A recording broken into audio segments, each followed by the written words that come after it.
አርዕስተ ዜና። በኢትዮጵያ ከካንሰር ቀጥሎ በሁለተኛ ደረጃ የህፃናትን ህይወት እየነጠቀ የሚገኘው በህፃናት ላይ የሚከሰተው የአንጎልና ህብረሰረሰር እጢ ህመም መሆኑ ተገልጿል። ይህንን ችግር ለመቅረፍና የህፃናቱን ህይወት ለመታደግ ያስችላል የተባለ በኢትዮጵያ የመጀመሪያ የሆነው የህፃናት የአንጎልና ህብረሰረሰር እጢ ህክምና ላይ ያተኮረ ፕሮጀክት ይፋ ተደርጓል። እናስደምጣቸዋለን። የአዲስ አበባ ትራፊክ ማኔጅመንት ባለስልጣን አሽከርካሪዎች ፍጥነታቸውን እንዲቀንሱ መረጃ የሚሰጥ የቀለም ማንቂያ ጉብታ እየሰራ እንደሚገኝ አስታውቋል። ስራው በፍጥነት ሳቢያ በተደጋጋሚ የትራፊክ አደጋ ይደርስባቸዋል ተብለው በጥናት በተለዩ ቁልቁለታማ ቦታዎች፣ መጋጠሚያ አካባቢዎች፣ ወደ አደባባይ መግቢያ ስፍራዎች፣ የትራፊክ መብራት በሌለባቸው መስመሮች ላይ መሆኑንም ባለስልጣኑ ገልጿል። በዝርዝር ይዘነዋል። የቀድሞዋ የቡርኪና ፋሶ ሚኒስትር ዮላዴ ቪቪያን በመኖሪያ ቤታቸው ውስጥ ተገድለው መገኘታቸው ተሰምቷል። ሚኒስትሯ በሀገሪቱ ዋና ከተማ ዋጋዱጉ በሚገኘውና ካርፓላ ተብሎ በሚጠራው ሰፈር ውስጥ በሚገኘው መኖሪያ ቤታቸው ውስጥ ግድያው እንደተፈጸመባቸው ተነግሯል። ከሀገር ውጭ የያዝነው መረጃችን ነው። የአሜሪካው ፕሬዝዳንት ዶናልድ ትራምፕ ኢራናውያን ተቃውሟቸውን እንዲቀጥሉና በደል የሚፈጽሙባቸውን አካላት ስም እንዲያስታውሱ አሳሰቡ።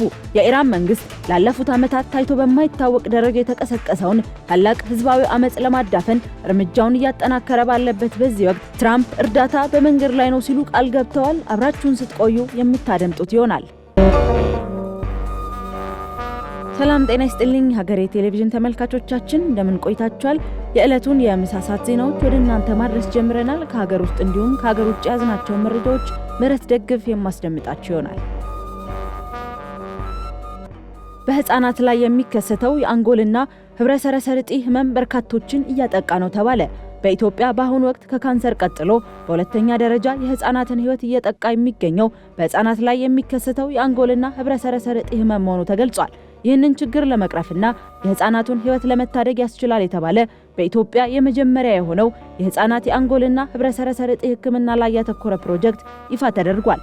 ፕሮጀክቱ በዋናነት በህፃናት የአንጎልና ህብረሰረሰር እጢ ያለባቸው ህፃናት የአቅም ግንባታን ለማጎልበትና በህክምናም የማዳን እድልን ለመፍጠር ያለመ መሆኑን በጥቁር አንበሳ ስፔሻላይዝድ ሆስፒታል የህፃናት ስፔሻሊስት ዶክተር ጋሻው አረጋ ለጣቢያችን ገልጸዋል።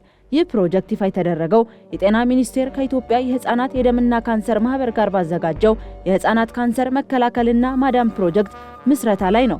በዋናነትም በኢትዮጵያ ውስጥ ያሉ የህክምና ተቋማት በጋራ ምክክር በማድረግ በህመሙ የሚጠቁ ህፃናትን ህይወት መታደግና በሀገር አቀፍ ደረጃም ህክምና የሚሰጥበትን ማዕከላት ማስፋት ላይ ትኩረት አድርጎ መጀመሩን ዶክተር አረጋ ገልጸዋል። በተጨማሪም በበሽታው ዙሪያ ለህብረተሰቡ ግንዛቤ መፍጠር እንደሚያስፈልግም አሳስበዋል።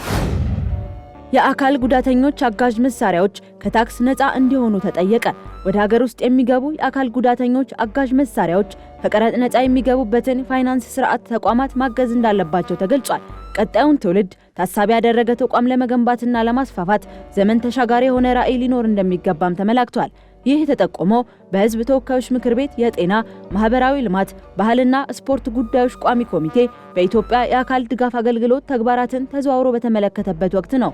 በዘርፉ እያጋጠመ ያለውን የሰው ኃይል እጥረት ለመቅረፍ የስርዓተ ትምህርት ቀረጻንና ሌሎች የተጀመሩ ስራዎችን አጠናክሮ ፈጥኖ ወደ ስራ መግባት እንደሚገባም ቋሚ ኮሚቴው አሳስቧል። በተጨማሪም የአካል ጉዳት ተሐድሶ ችግሮችን ለመቅረፍ የምርምርና የጥናት ውጤቶችን በመጠቀም ምርቶችን በሀገር ውስጥ ለማምረት እየተደረገ ያለውን ጥረት እንደሚያግዝም በጉብኝቱ ተጠቁሟል። በክልሎች ያሉ የአካል ድጋፍ አገልግሎት ተቋማትን በበጀት ለመደገፍና ለማጠናከር ቋሚ ኮሚቴው ድጋፍ እንዲያደርግም ተጠይቋል። አሽከርካሪዎች ፍጥነት እንዲቀንሱ መረጃ የሚሰጥ ጉብታ እየተሰራ መሆኑ ተገለጸ።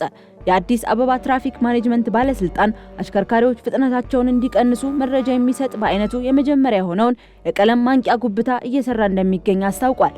ጉብታው በፍጥነት ሳቢያ ተደጋጋሚ ትራፊክ አደጋ ይደርስባቸዋል ተብለው በጥናት በተለዩ ቁልቁለታማ ቦታዎች፣ መጋጠሚያ አካባቢዎች፣ ወደ አደባባይ መግቢያ ስፍራዎች፣ የትራፊክ መብራት በሌለባቸው መስመሮች ላይ መሆኑንም ባለስልጣኑ ገልጿል። እየተሰራ ያለው ማንቂያ የተለያየ ቀለም በመቀባት የአሽከርካሪውን እይታ ከመጨመርም አልፎ ንዝረትን በመፍጠር ፍጥነትን የመቀነስ ባህሪ እንዳለው አሽከርካሪውም ካለበት ሁኔታ ነቅቶ እንዲያሽከረክር እንደሚያነሳሳውና የትራፊክ አደጋ እንዳያደርስ እንደሚያግዘው ተመላክቷል። በተጨማሪም የቀለም ቅብ ስራው አሽከርካሪዎች እንደ የመንገዱ የፍጥነት ወሰን እንዲያሽከረክሩና ከፊት ለፊታቸው ያለውን የመንገድ ሁኔታ እንዲያውቁ ቦታው ሲደርሱም ልዩ ትኩረት በመስጠት እንዲያሽከረክሩ ብሎም ለእግረኛ ቅድሚያ እንዲሰጡ የሚረዳ ስራ መሆኑን ባለስልጣኑ ገልጿል። በተመሳሳይ መልኩ የሚገነቡ የፍጥነት መቀነሻዎች ለአደጋ ያጋልጣሉ በሚል ተደጋጋሚ ቅሬታ ሲያስነሱ እንደነበር የሚታወስ ሲሆን የቀለም ማንቂያ ጉብታ ግን ይህንን ቅሬታ እንደሚቀርፍ ተስፋ ተጥሎበታል። ከሀገር ማዶ ወደ ያዝናቸው መረጃዎች አለፍን። የቀድሞዋ የቡርኪና ፋሶ ሚኒስትር በመኖሪያ ቤታቸው መገደላቸው ተሰማ። የቀድሞዋ የቡርኪና ፋሶ ሚኒስትር ዮላዴ ቪቪያን በመኖሪያ ቤታቸው ውስጥ ተገድለው መገኘታቸው ተሰምቷል። ሚኒስትሯ በሀገሪቱ ዋና ከተማ ኡጋዱጉ በሚገኘውና ካርፓላ ተብሎ በሚጠራው ሰፈር ውስጥ በሚገኘው ቤታቸው ውስጥ ግድያው ተፈጽሞባቸዋል የተባለ ሲሆን ጥቃት ተሰንዝሮባቸው እንደተገደሉ የአቃቤ ሕግ መረጃ አመላክቷል። አቃቤ ሕግ በጉዳዩ ላይ የክስ መዝገብ የከፈተ ሲሆን ድርጊቱን የፈጸሙ አካላትን ለመያዝ ክትትል እያደረገ እንደሚገኝም ተገልጿል። የሚኒስትሯ ግድያ በሀገሪቱ ያለውን የጸጥታ ሁኔታ ጥያቄ ውስጥ ከቶታል የተባለ ሲሆን በሀገሪቱ ሰሜናዊ ክፍል እየተንቀሳቀሰ ነው የተባለው የታጣቂዎች ቡድን በዋና ከተማዋም ላይ መሰል ጥቃቶችን ሊፈጽም ይችላል የሚል ስጋት ማደሩ ተነግሯል። ሚኒስትሯ በሀገሪቱ የፖለቲካ ታሪክ ውስጥ ከፍተኛ ሚና የነበራቸው እንደሆኑ ሲገለጽ የሀገሪቱ የትራንስፖርትና ቱሪዝም ሚኒስትር በብሔራዊ ምክር ቤት የውጭ ጉዳይና የመከላከያ ሚኒስቴር ሰብሳቢ በመሆንና በሌሎችም የአመራርነት ቦታዎች ላይ ማገልገላቸውን አፍሪካ ኒውስ ዘግቧል። አሜሪካ ለእልቂቱ ተጠያቂ ናት ስትል ኢራን ገለጸች። የአሜሪካው ፕሬዝዳንት ዶናልድ ትራምፕ ኢራናውያን ተቃውሟቸውን እንዲቀጥሉና በደል የሚፈጽሙባቸውን አካላት ስም እንዲያስታውሱ አሳስበዋል። የኢራን መንግስት ላለፉት ዓመታት ታይቶ በማይታወቅ ደረጃ የተቀሰቀሰውን ታላቅ ህዝባዊ አመጽ ለማዳፈን እርምጃውን እያጠናከረ ባለበት በዚህ ወቅት ትራምፕ እርዳታ በመንገድ ላይ ነው ሲሉ ቃል ገብተዋል። ኢራን በበኩሏ ትራምፕ ሀገሪቱን ወደ አለመረጋጋት እየገፋፏትና አመጽን እያነሳሱ ነው ስትል ከሳለች። ትራምፕ በትሩዝ ሶሻል ገጻቸው ላይ ባስተላለፉት መልእክት ኢራናውያን አርበኞች ሆይ ተቃውሟችሁን ቀጥሉ፣ ተቃውሞቻችሁን ተቆጣጠሩ፣ እርዳታ እየመጣላችሁ ነው ብለዋል። ይሁን እንጂ እርዳታው ምን አይነት እንደሆነ በዝርዝር አልገለጹም። ትርጉም የለሽ ሲሉ የገለጹት የሀገሪቱን ግድያ እስኪቆም ድረስ ከኢራን ባለስልጣናት ጋር የሚያደርጓቸውን ስብሰባዎች በሙሉ መሰረዛቸውን የገለጹት ፕሬዝዳንቱ የገዳዮችንና የበዳዮችን ስም መዝግቡ፣ ምክንያቱም ወደፊት ትልቅ ዋጋ ይከፍላሉ ሲሉ አስጠንቅቀዋል። አንድ የኢራን ባለስልጣን እንደገለጹት ከሆነ ደግሞ ባለፉት 2 ሳምንታት በሀገሪቱ በተከሰተው አለመረጋጋት ወደ 2000 የሚጠጉ ሰዎች ተገድለዋል። ይህም ባለስልጣናት አጠቃላይ የሟቾችን ቁጥር ሲገልጹ የመጀመሪያው ነው። በአሜሪካ የሚገኘው የሰብአዊ መብት ተሟጋቾች የዜና ወኪል ራና በበኩሉ ካረጋገጥኳቸው 2003 ሟቾች መካከል 1850ዎቹ ተቃዋሚዎች ናቸው ብሏል። በተጨማሪም የታሳሪዎች ቁጥር ወደ 16784 ከፍ ማለቱን ገልጿል ሲል ሮይተርስ ዘግቧል። ፑቲንን ሊያስቆም የሚችለው ትራምፕ ብቻ ነው ሲሉ የፖላንድ ፕሬዝዳንት ተናገሩ። የፖላንድ ፕሬዝዳንት ካሮል ናውሮከኪ ቭላዲሚር ፑቲን በአውሮፓ ላይ የደቀኑትን ስጋት መግታትና በዩክሬን ያለውን ጦርነት ማስቆም የሚችሉት ብቸኛው የዓለም መሪ ዶናልድ ትራምፕ መሆናቸውን ገልጸዋል። ፕሬዝዳንቱ አውሮፓ የዩክሬንን ጦርነት ለማቆም የሚጥሩትን ፕሬዝዳንት ትራምፕን ለመደገፍ የተቻላትን ሁሉ ማድረግ አለባት ብለዋል። ሩሲያ በቅርቡ በፖላንድ ድንበር ላይ ከፍተኛ የድሮን ጥቃት በመሰንዘር የኔቶን አንድነትና የፖላንድን የመከላከል አቅም እየፈተነች መሆኑንም ጠቁመዋል።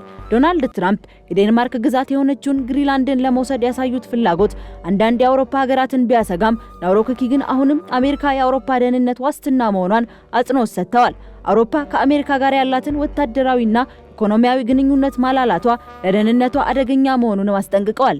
ፕሬዝዳንቱ ሌሎች የአውሮፓ መሪዎችንም ወቅሰዋል። መሪዎቹ ትኩረታቸውን እንደ የአየር ንብረት ለውጥና የፍልሰተኞች ጉዳይ ባሉ ጥቃቅን ጉዳዮች ላይ በማድረግ የአውሮፓን ደህንነት ችላ ማለታቸውንም ተናግረዋል። ተመልካቾቻችን ለሰዓቱ ያዝናቸው መረጃዎች እነዚህን ይመስሉ ነበር። ከቀሪ ጣቢያው ፕሮግራሞች ጋር መልካም ቆይታ